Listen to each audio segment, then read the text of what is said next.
In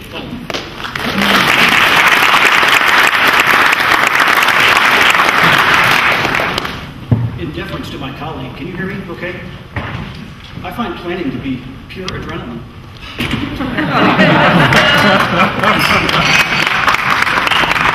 Now, can you really clap over that? Did you hear what he just said?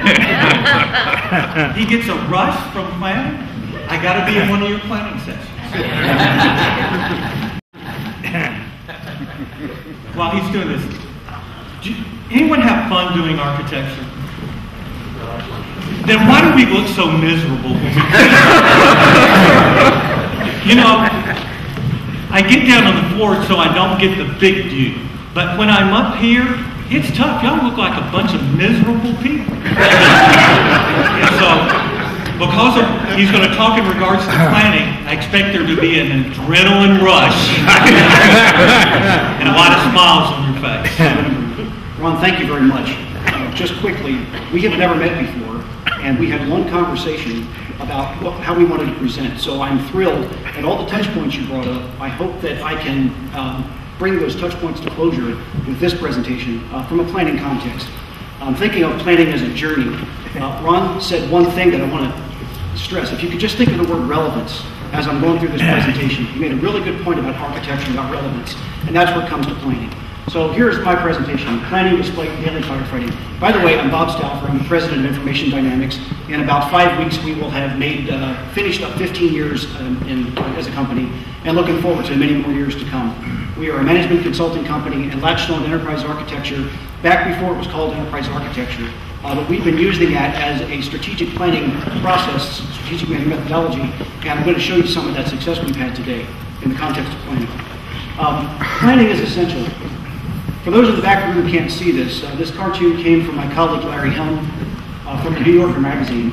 It's a picture of Noah and the Ark and animals walking up into the Ark, and it says at the bottom, I know we have to cut costs, but is bringing only one of each a good idea?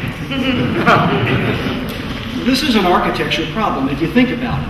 The intent of architecture is not to cut everything or to have one of everything. I have a customer who has 7 wind tunnels, not 5, not 8, 7 wind tunnels. Do they need all 7? Well, they built their wind tunnels over a period of decades. And each time they built a new wind tunnel was because they had driving requirements.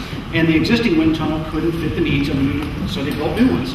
Now, in this climate of struggle with money, a budget analyst might look at 7 wind tunnels and say, we really only need 1. But that budget analyst has no context of understanding why they have 7. They might not understand that a subsonic tunnel is different than a supersonic tunnel, which is fundamentally different than a hypersonic tunnel, which is fundamentally different than a high-pressure altitude tunnel. You get the point. The point here is architecture, there's planning that goes along with it and needs to be relevant. Cutting is just not the way we should do business. So without planning, you will fail. And if that's too harsh for some of you to hear, let me say it softer. You will fail. Thank you for laughing. That was the right point you're supposed to laugh. There are all kinds of failure cliches. Failing to plan is planning to fail. There's never enough time to plan, but there's always enough time to fix all the problems. And of course, my favorite, a lack of planning on your part does not constitute an emergency on my part. I don't think that people don't simply plan to fail, they simply fail to plan. That really is what we're talking about here with planning. Some people, and I'll raise my hand, characterize their failures as iterations. And throughout our corporate history, we have iterated many times. But each time we try to apply lessons learned so that we are making incremental progress and we can look back over time and see maturity.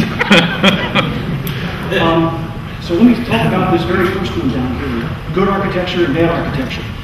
We got our first customer and we started doing architecture, and I'm using air quotes because we don't do architecture. It was something that we learned. We listened to it. Any tool vendors in the room?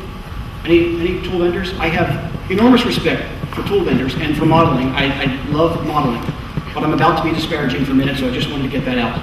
Tool vendors said, you need our product and you can do architecture. So man, we bought their product and we did architecture. We modeled everything. Spent months, spent hundreds of thousands of really good taxpayer dollars. And we went back to our customers and showed them, and they said, this is before the whatever. They said, so what? Who cares? So we're blaming the tool vendors for this bad decision. But we applied the lesson learned. We don't do architecture. Architecture is a philosophy. It's a way of thinking. So along the way, we've made good decisions, and we've had some problems along the way, but the point is we've learned over these 15 years, and we've applied architecture, and we think we're doing it better. Very quickly, there are very popular planning methodologies to mitigate failure. A balanced scorecard, CPIC, long-range planning. Since I'm speaking at an enterprise architecture conference, I thought I should throw that model in there just for color. In my world, enterprise architecture has 4 primary elements: current state, target state, gap analysis, which is the delta between the current and the target, and the transition plan. Everybody got it? Okay, you're FIAC certified.